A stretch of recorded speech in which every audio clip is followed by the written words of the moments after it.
Hello everyone. हम पढ़ रहे थे एनसीईआरटी की बुक्स और अभी हम पहुंच चुके हैं क्लास 9th की भूगोल यानी कि जियोग्राफी की बुक में, और उसके हमने 5 चैप्टर पढ़ लिए थे और अभी इस वीडियो में है ये 5th चैप्टर। और बता दें कि इस बुक का नाम जो कि है भूगोल की 9th क्लास की, उसका नाम है समकालीन भारत फर्स्ट।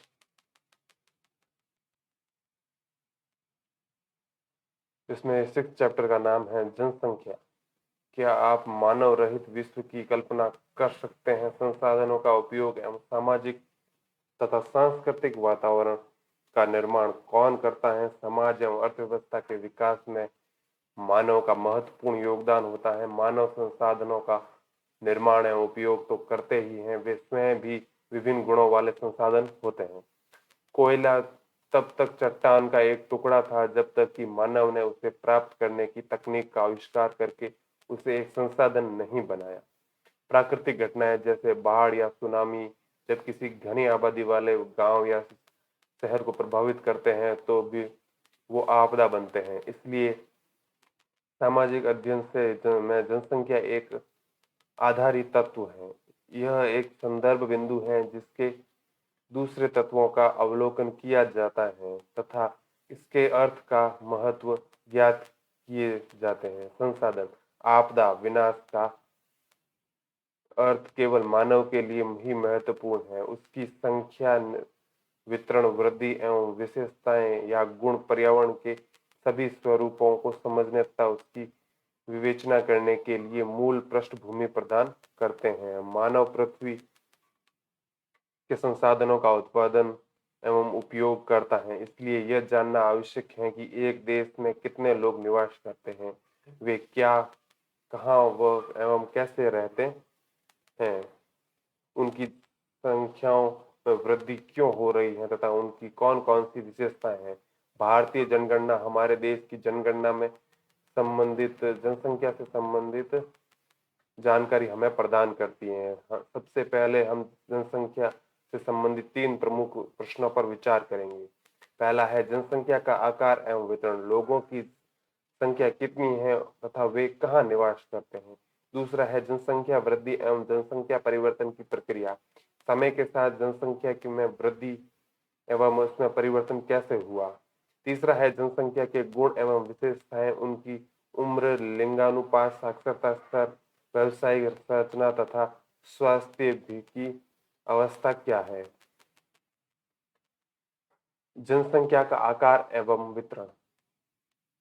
भारत की जनसंख्या का आकार एवं संख्या के आधार पर वितरण।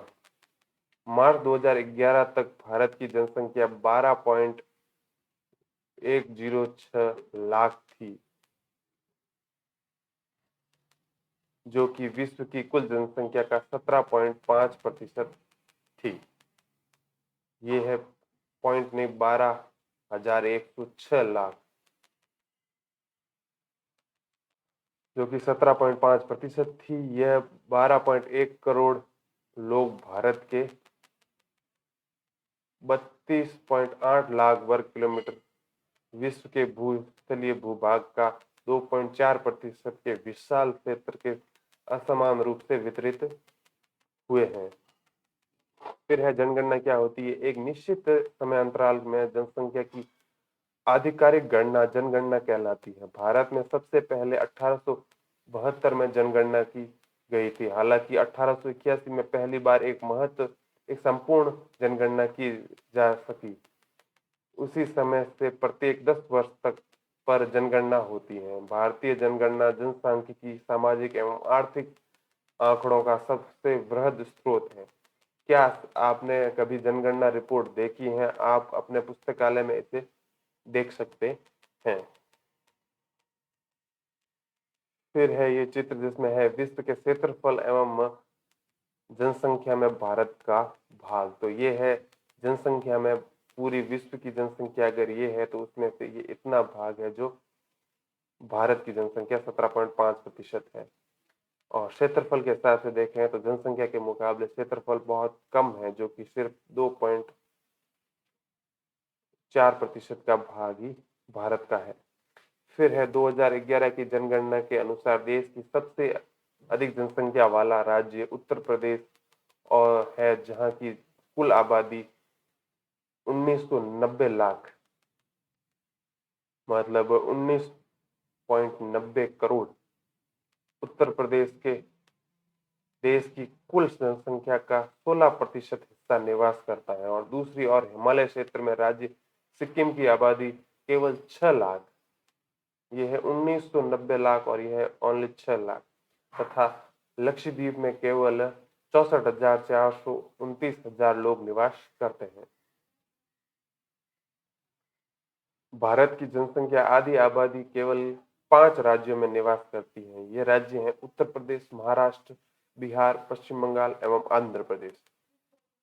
क्षेत्रफल की दृष्टि से राजस्थान सबसे बड़ा राज्य है, जिसकी आबादी भारत की कुल जनसंख्या का केवल 5.5% है। घनत्व के आधार पर भारत के में जनसंख्या घनत्व असमान वितरण का बेहतर चित्र प्रस्तुत करता है। प्रति इकाई क्षेत्रफल में रहने वाले लोगों की संख्या को जनसंख्या कहते हैं, भारत की जनसंख्या घनत्व कहते हैं। भारत विश्व के घनी आबादी वाले देशों में से एक है। क्या आप जानते हैं केवल बांग्लादेश तथा जापान की जनसंख्या घनत्व भारत से अधिक है? बांग्लादेश एवं जापान का जनसंख्या घनत्व ज्ञात कीजिए।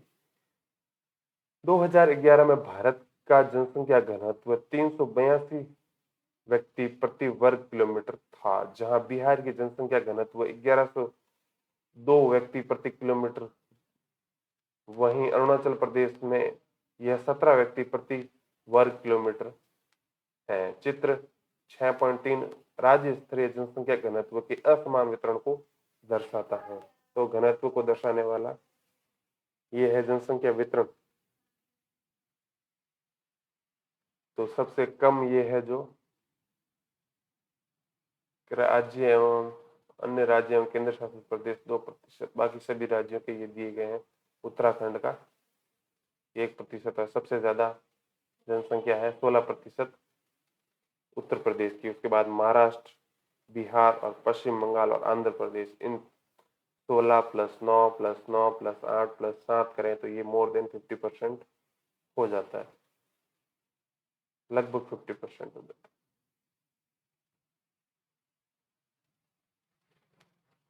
है। ये है जनसंख्या घनत्व के बारे में।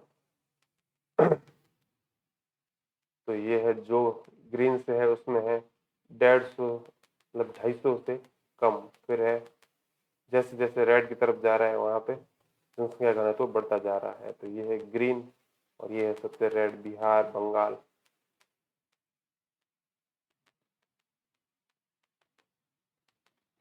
दो 250 व्यक्ति वर्ग किमी में से कम जनसंख्या घनत्व वाले राज्यों के नाम बताइए। परिवर्तन हित क्षेत्र तथा अनुकूल जलवायुवीय अवस्था इन क्षेत्रों की विरल जनसंख्या के लिए उत्तरदायी है। किस राज्य का जनसंख्या घनत्व 250 व्यक्ति वर्ग किमी से भी कम है और क्यों? असम एवं अधिकतर प्रायद्वीपीय राज्यों का जनसंख्या घनत्व मध्यम है। पहाड़ी, कटे छठे एवं पथरीले भूभाग, मध्य से कम वर्षा, छिछली एवं कम उपजाऊ मिट्टी इन राज्यों के जनसंख्या घनत्व को प्रभावित करती है। उत्तरी मैदानी भाग एवं दक्षिणी में केरल की जनसंख्या घनत्व बहुत अधिक है, क्योंकि यहाँ समतल मैदान एवं उपजाऊ मिट्टी पाई जाती है तथा पर्याप्त मात्रा में वर्षा होती है। उत्तरी मैदान के अधिकतर जनसंख्या घनत्व वाले 3 राज्यों के नाम बताइए। जनसंख्या वृद्धि एवं जनसंख्या परिवर्तन की प्रक्रिया। जनसंख्या एवं एक परिवर्तनशील प्रक्रिया है। आबादी की संख्या, वितरण एवं संगठन में लगातार परिवर्तन होता है। यह परिवर्तन 3 प्रक्रियाओं जैसे जन्म, मृत्यु और प्रवास, यानी कि एक जगह से दूसरी जगह पे स्थानांतरित हो जाना, आपसी संयोजन के प्रभाव के कारण होता है। जनसंख्या वृद्धि का अर्थ होता है किसी विशेष समय अंतराल में, जैसे 10 वर्ष के भीतर किसी देश राज्य के निवासियों की संख्या में परिवर्तन। इस प्रकार के परिवर्तन को 2 प्रकार से व्यक्त किया जा सकता है। पहला सापेक्ष वृद्धि तथा दूसरा प्रति वर्ष होने वाले प्रतिशत परिवर्तन में के द्वारा। प्रत्येक वर्ष या एक दशक में बड़ी जनसंख्या कुल संख्या में वृद्धि का परिणाम है। पहले की जनसंख्या जैसे 2001 की जनसंख्या को बाद की जनसंख्या 2011 की जनसंख्या से घटाकर इसे प्राप्त किया जाता है। इसे निरपेक्ष वृद्धि कहा जाता है। जनसंख्या की वृद्धि का दर दूसरा महत्वपूर्ण पहलू है। इसका अध्ययन प्रति वर्ष प्रतिशत में किया जाता है। जैसे प्रति वर्ष 2% वृद्धि की दर का अर्थ है कि दिए हुए किसी वर्ष की मूल जनसंख्या प्रत्येक 100 व्यक्ति पर 2 व्यक्ति की वृद्धि होती है। इसे वार्षिक वृद्धि दर कहा जाता है। भारत की आबादी 1951 में 3610 लाख से बढ़कर 2011 में 12,100 लाख हो गई, मतलब 121 करोड़। यह है भारत की जनसंख्या वृद्धि का परिणाम एवं दरें, जो है हर 10 साल के हिसाब से कुल जनसंख्या एक दशक के सापेक्ष वृद्धि और वृद्धि दर प्रतिशत में दिया गया है। और पहले के ये ग्राफ देखें तो पहला ग्राफ था ये, जिसमें है भारत की जनसंख्या वृद्धि दर 1951 से लेके 2011 के दौरान। तो ये हर दशक में प्रतिशत में दी गई है। इसमें इतनी वृद्धि हुई, फिर इतनी वृद्धि हुई, फिर ये वृद्धि दर इतनी हुई। सबसे ज्यादा वृद्धि 1961 से 71 के बीच में हुई, जो कि थी 24.80 या 8।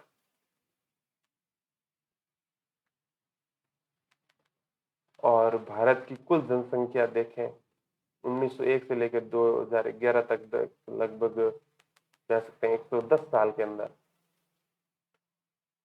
तो पहले ये इतनी थी, फिर ये इतनी हुई, इतनी हुई, इतनी हुई, ऐसे करके बढ़ती हुई हर 10 साल में ये बढ़ती हुई यहाँ पहुंच चुकी है।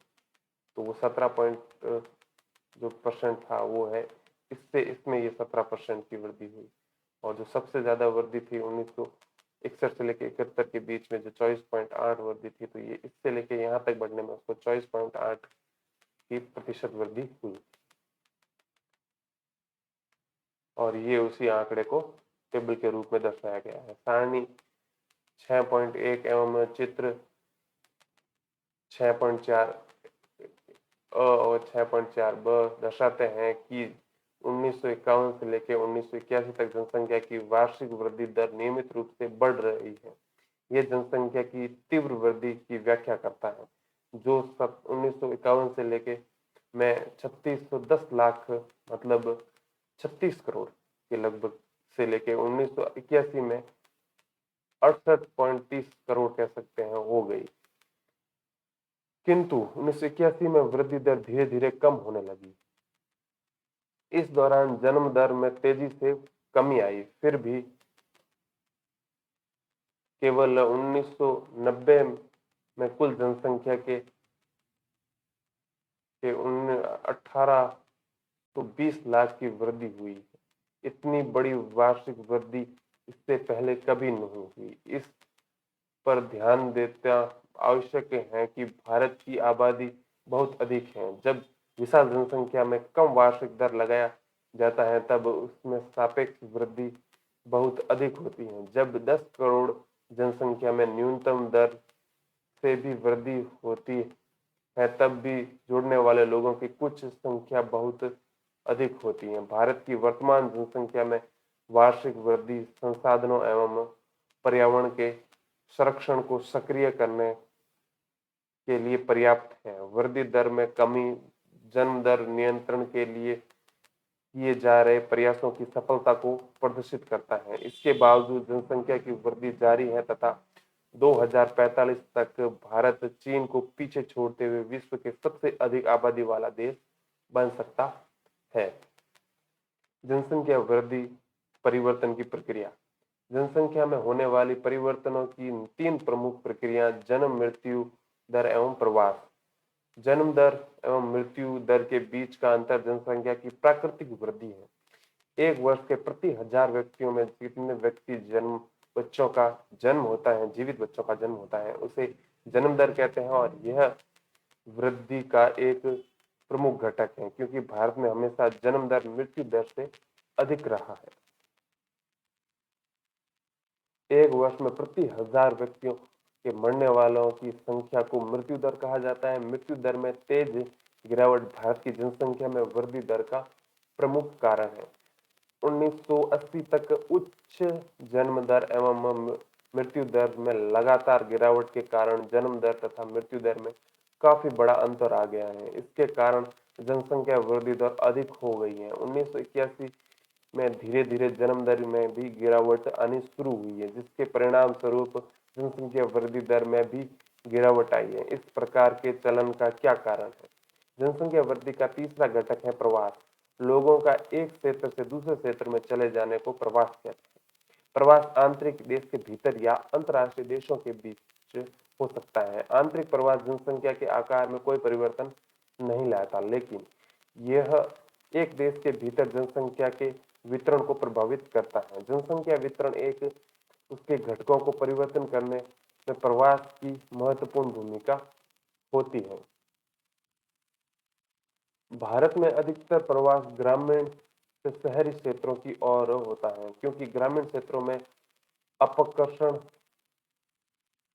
कारक प्रभावी होते हैं। यह ग्रामीण क्षेत्रों में गरीबी एवं बेरोजगारी की प्रतिकूल अवस्थाएं तथा नगर का अभिकर्षण यानी कि पुल प्रभाव रोजगार में वृद्धि एवं अच्छे जीवन स्तर को दर्शाता है। प्रवास जनसंख्या परिवर्तन का एक महत्वपूर्ण घटक है। यह केवल जनसंख्या के आकार को ही प्रभावित नहीं करता, बल्कि उम्र एवं लिंग के दृष्टिकोण के से नगरीय एवं ग्रामीण जनसंख्या की संरचना को भी प्रभावित करता है। भारत में ग्रामीण नगरीय प्रवास के कारण शहरों तथा नगरों की जनसंख्या में नियमित वृद्धि हुई है। 1951 में कुल जनसंख्या की 17.29% नगरीय जनसंख्या थी, जो 2011 में बढ़कर 31.80% हो गई है। एक दशक 2001 से 2011 के भीतर 10 लाख से अधिक जनसंख्या वाले नगरों की संख्या 35 से बढ़कर 53 हो गई है। आयु संरचना। जिस देश में जनसंख्या की आयु संरचना वहां के विभिन्न आयु वर्गों को लोगों की जनसंख्या को बताता है। यह जनसंख्या की मूल विशेषता से में से एक है। एक व्यक्ति की आयु उसकी इच्छा, खरीदारी तथा काम करने की क्षमता को पर्याप्त रूप से प्रभावित करती है। परिणाम स्वरूप बच्चे, वयस्क एवं वृद्धों की संख्या एवं प्रतिशत किसी भी क्षेत्र के आबादी के सामाजिक एवं आर्थिक ढांचे की निर्धारक होती है। किसी राष्ट्र की आबादी को सामान्यतः 3 वर्गों में बांटा जाता है। पहला है बच्चे, सामान्यतः 15 वर्ष से कम। ये आर्थिक रूप से उत्पादनशील नहीं होते तथा इनको भोजन तथा वस्त्र एवं स्वास्थ्य संबंधी सुविधाएं उपलब्ध कराने की आवश्यकता होती है। दूसरे हैं वयस्क, जो है 15 से लेकर 59 वर्ष तक। ये आर्थिक रूप से उत्पादनशील तथा जैविक रूप से प्रजननशील होते हैं। यह जनसंख्या का कार्यशील वर्ग है। बाद में है वृद्ध, जो है 59 वर्ष से अधिक। यह आर्थिक रूप से उत्पादनशील या आवश्यक प्राप्त हो सकते हैं। यह स्वैच्छिक रूप से कार्य कर सकते हैं, लेकिन भर्ती प्रक्रिया के द्वारा इनकी नियुक्ति नहीं होती है। फिर ये चित्र के माध्यम से उम्र संरचना दिखाई गई है। भारत की उम्र संरचना, जिसमें वयस्क है ये इतना, एक गोलाई में एक ये पूरी जनसंख्या है तो इतना भाग वयस्क का है, जो है 58.7%। फिर अवयस्क मतलब जो है 15 से लेके 59 ईयर, और जो वृद्ध हैं वो इतने हैं, और बच्चे हैं जो इतने हैं। ये है 6.9%, लगभग 7%, और ये है 34.4%। सबसे ज्यादा है जवानों का या वयस्क का देश कह सकते हैं। बच्चों तथा वृद्धों का प्रतिशत जनसंख्या के आश्रित अनुपात को प्रभावित करता है, क्योंकि यह समूह उत्पादक नहीं होते। भारत की जनसंख्या में इन तीनों समूहों से अनुपात को पिछले चित्र में दर्शाया गया है। फिर आता है नेक्स्ट टॉपिक, लिंगानुपात। प्रति 1000 पुरुषों तक पर महिलाओं की संख्या को लिंग अनुपात कहा जाता है। यह जानकारी किसी दिए गए समय में समाज में पुरुषों एवं महिलाओं के बीच समानता की सीमा मापने के लिए एक महत्वपूर्ण सामाजिक सूचक है। देश में लिंग अनुपात प्राय महिलाओं के पक्ष में नहीं होता। ऐसा क्यों होता है, इसका पता लगाइए। सन 1951 से 2011 के बीच लिंग अनुपात को सारणी 6.2 में दर्शाया गया है, जो है ये 1951 से लेकर 2011 तक। अगर 1000 पुरुष है तो उस पे इतनी महिलाएं हैं। इसी तरीके से लेके सारे सन के लिए जो थी 946, तो अभी है 943। बीच में ये घट गई थी, फिर वापस घट गई और थोड़ी बड़ी घटी बड़ी, लगभग वही आंकड़ा इतने दशकों से चला आ रहा है। क्या आप जानते हैं केरल प्रति 1000 पुरुषों पर महिलाओं की संख्या 1084 है और पांडिचेरी में प्रति 1000 पर 1038 है, जबकि दिल्ली में प्रति 1000 पर 866 तथा हरियाणा में 1000 पे 877 है। ये दोनों हो गई कम और ये दोनों हो गई सबसे ज्यादा वाली।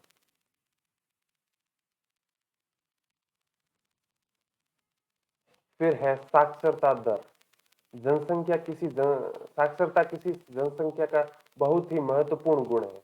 स्पष्ट केवल एक शिक्षित और जागरूक नागरिक ही बुद्धिमत्तापूर्ण निर्णय ले सकता है तथा शोध तथा विकास के कार्य कर सकता है। साक्षरता स्तर में कमी आर्थिक प्रगति में एक गंभीर बाधा है। 2011 की जनसंगणना के अनुसार एक व्यक्ति जिसकी आयु 7 वर्ष या उससे अधिक है वो किसी भी भाषा को समझकर लिख या पढ़ सकता है और उसे साक्षर की श्रेणी में रखा जाता है। भारत की साक्षरता के स्तर में धीरे धीरे सुधार हो रहा है।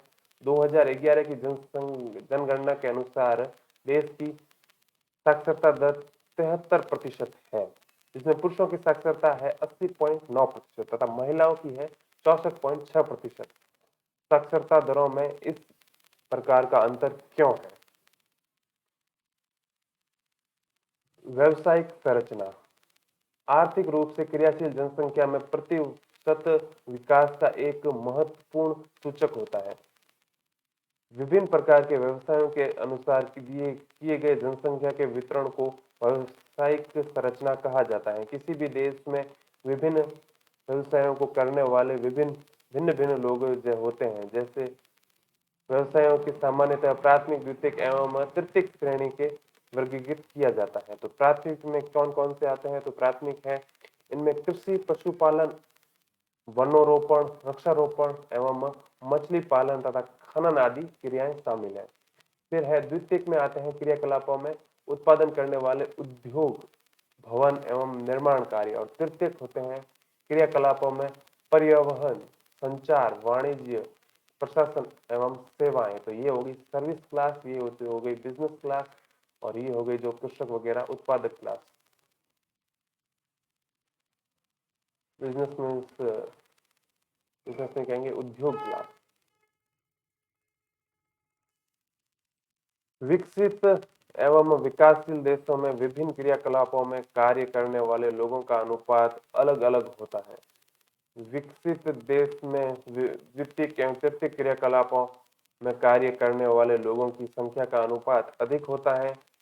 विकासशील देशों में प्राथमिक क्रियाकलापों में कार्यरत लोगों का अनुपात अधिक होता है। भारत में कुल जनसंख्या का 64% भाग केवल कृषि कार्य करता है। द्वितीयक एवं तृतीयक क्षेत्रों में कार्यरत लोगों की संख्या का अनुपात क्रमशः 13 तथा 20% है। वर्तमान समय में बढ़ते हुए औद्योगिकरण एवं शहरीकरण में शहर वृद्धि होने के कारण द्वितीय एवं तृतीय क्षेत्रों में व्यावसायिक परिवर्तन हुआ है।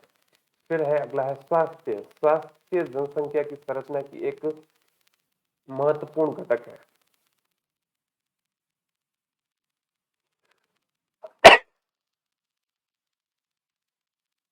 जो कि विकास की प्रक्रिया को प्रभावित करता है। सरकारी कार्यक्रमों में निरंतर प्रयास के द्वारा भारत की जनसंख्या में के स्वास्थ्य स्तर में महत्वपूर्ण सुधार हुआ है। जन मृत्यु दर जो 1951 में प्रति 1000 पर 25 थी, जो 2011 में घटकर प्रति हजार पर 7.2 रह गई है।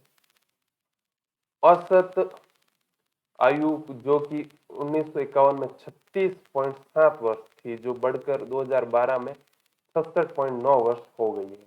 महत्वपूर्ण सुधार बहुत से कारकों जैसे जन स्वास्थ्य, संक्रामक बीमारियों के बचाव एवं रोगों के इलाज में आधुनिक तकनीकों के प्रयोग के परिणाम स्वरूप हुआ है। महत्वपूर्ण उपलब्धियों के बावजूद भारत के लिए स्वास्थ्य का स्तर एक बहुत चिंता का विषय है। प्रति व्यक्ति कैलोरी की खपत अनुशंसित स्तर से काफी कम है तथा हमारी जनसंख्या का एक बड़ा भाग कुपोषण से प्रभावित है। शुद्ध पीने का पानी एवं मूल स्वास्थ्य रक्षा सुविधाएं ग्रामीण जनसंख्या के केवल 1/3 लोग को उपलब्ध है। इन समस्याओं को एक उचित जनसंख्या नीति के द्वारा हल करने की आवश्यकता है। फिर है किशोर जनसंख्या। भारत की जनसंख्या का सबसे महत्वपूर्ण लक्षण उसकी किशोर जनसंख्या का आकार है। यह भारत की कुल जनसंख्या का 5वां भाग है। किशोर प्राय 10 से लेकर 19 वर्ष की आयु वर्ग के होते हैं। ये भविष्य के सबसे महत्वपूर्ण मानव संसाधन है। किशोरों के लिए पोषक तत्वों की आवश्यकताएं बच्चों तथा वयस्कों से अधिक होती है। कुपोषण में इसका स्वास्थ्य खराब तथा विकास अवरोधित हो सकता है, परंतु भारत को किशोरों को प्राप्त भोजन में पोषक तत्व अपर्याप्त होते हैं। बहुत सी किशोर बालिकाएं रक्तहीनता से पीड़ित रहती हैं। विकास की प्रक्रिया उनकी समस्याओं एवं पर्याप्त धन नहीं दिया गया है। किशोर बालिकाओं को अपनी समस्याओं के प्रति संवेदनशील बनना चाहिए।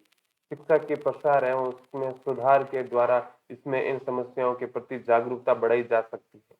फिर है राष्ट्रीय जनसंख्या नीति। परिवारों के आकार में को सीमित रखकर एक व्यक्ति के स्वास्थ्य एवं कल्याण को सुधारा जा सकता है। इस तथ्य को ध्यान में रखते हुए भारत सरकार ने 1952 में एक व्यापक परिवार नियोजन कल्याण कार्यक्रम को प्रारंभ किया। परिवार कल्याण कार्यक्रम जिम्मेदार एवं सुनियोजित पितृत्व को बढ़ावा देने के लिए कार्यरत है। राष्ट्रीय जनसंख्या नीति 2000 कई वर्षों के नियोजित प्रयासों का परिणाम है। राष्ट्रीय जनसंख्या नीति 2014 वर्ष से कम आयु के बच्चों को निःशुल्क शिक्षा प्रदान करने, शिशु मृत्यु दर को प्रति 1000 से 30 से कम करने, व्यापक स्तर पर टीका रोधी बीमारियों के बच्चों को छुटकारा दिलाने, लड़कियों की शादी की उम्र को बढ़ाने के लिए प्रोत्साहित करने तथा परिवार नियोजन को एक जन केंद्रित कार्यक्रम बनाने के लिए नीतिगत ढांचा प्रदान करती है। राष्ट्रीय जनसंख्या नीति 2000 और राष्ट्रीय जनसंख्या नीति 2000 ने किशोर किशोरियों की पहचान जनसंख्या में एक प्रमुख भाग के रूप में की, जिस पर बहुत ध्यान देने की आवश्यकता है। पोषणिक आवश्यकताओं के अतिरिक्त इन नीतियों के अवांछित गर्भाधारण और यौन संबंधों से प्रस्तावित बीमारियों से किशोर किशोरियों की संरक्षण जैसी अन्य महत्वपूर्ण आवश्यकताओं पर भी जोर दिया गया है। इसके द्वारा ऐसे कार्यक्रम चलाए गए हैं जिनका उद्देश्य देर से विवाह और देर से संतानोत्पत्ति को प्रोत्साहित करता है। किशोर किशोरियों को असुरक्षित यौन संबंध के कुप्रभावों के बारे में शिक्षित करना, गर्भ निरोधक सेवाओं को पहुंच और खरीद के भीतर बनाना, खाद्य संपूरक और पोषकीय सेवाएं उपलब्ध कराना और बाल विवाह को रोकने के कानूनों को सुदृढ़ करना है। किसी भी राष्ट्र के लिए वहां के लोग बहुमूल्य संसाधन होते हैं। एक शिक्षित एवं स्वस्थ जनसंख्या की कार्यक्षम शक्ति प्रदान करती है। इसी के साथ ये चैप्टर और ये जो बुक का लास्ट चैप्टर था वो खत्म होता है और बुक भी यहीं समाप्त होती है। तो क्लास 9 की जियोग्राफी की बुक में टोटल 6 चैप्टर थे जो इसी के साथ खत्म हुए। इसके वीडियो आप पहले के वीडियो में जाके देख सकते हैं और इसकी एक अलग से प्लेलिस्ट भी हर बुक के हिसाब से अलग अलग प्लेलिस्ट भी चैनल पर उपलब्ध होगी, तो वो भी आप देख सकते हैं। तो इसी के साथ मिलेंगे नेक्स्ट वीडियो में, तब तक के लिए धन्यवाद, थैंक यू।